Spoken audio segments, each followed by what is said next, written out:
Kementerian Perhubungan memanggil perwakilan manajemen taksi listrik Green SM Indonesia Selasa 28 April 2026 terkait investigasi penyebab tabrakan maut di Stasiun Bekasi Timur serta meninjau ulang kelaikan operasional taksi tersebut. Bagaimana respons pihak taksi? Kita bahas.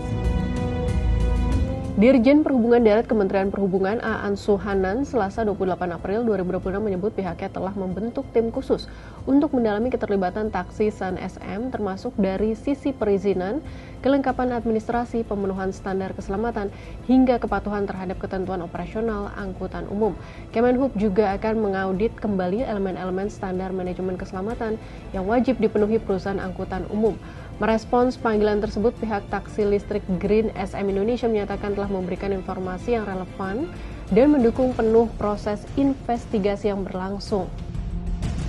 Sementara itu di lokasi taksi listrik Green SM yang tertabrak sekitar Stasiun Bekasi Timur, anggota Komisi 13 DPR fraksi PDIP Rieke Diah Pitaloka Rabu 29 April menyatakan ada sejumlah kejanggalan terkait operasional taksi ini. Bukan hanya persoalan kecelakaan biasa, ada persoalan yang juga menurut saya harus segera diusut tuntas adalah terkait perusahaan Green SM-nya. Kecelakaan yang melibatkan perusahaan taksi ini begitu, dan kalau kita lihat ini sesuatu yang tidak bisa dianggap enteng. Saya melihat ada satu kejanggalan, ada indikasi kejanggalan bagaimana di tengah taksi Indonesia sendiri dalam keadaan cengap-cengap susah mau bertahan, tiba-tiba ada perusahaan taksi dari luar dengan izin yang mudah Januari diajukan 15 Maret kemudian keluar OSS-nya, lalu kemudian sekitar Desember 2024 di tahun yang sama launching untuk beroperasi. Dan kalau kita telusuri, saya belum menemukan izin operasionalnya keluarnya kapan.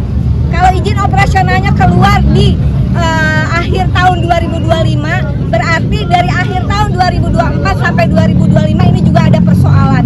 Di sisi lain, saya juga mendesak KPPU untuk segera menyelidiki ada kemungkinan predatory pricing yang melibatkan perusahaan ini. Di sisi lain, Ketua Forum Perkeretaapian Masyarakat Transportasi Indonesia, Dedi Herlambang, mengatakan kecelakaan kereta api ini juga perlu dilihat dari perspektif mobil listrik yang mogok di perlintasan tanpa palang pintu.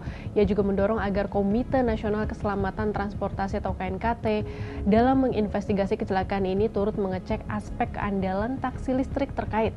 Apabila terdapat kelemahan, perizinan taksi listrik ini dapat dievaluasi kembali. Sebelumnya, berdasarkan data dalam aplikasi sistem perizinan angkutan jalan, taksi yang terlibat kecelakaan bernomor polisi B2864SBX.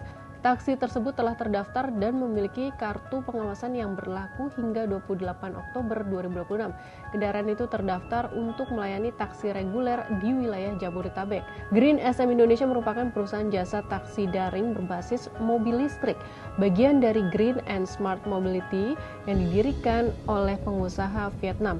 Perusahaan ini berkembang di Vietnam sebelum berekspansi ke Asia Tenggara termasuk Indonesia sejak 2024.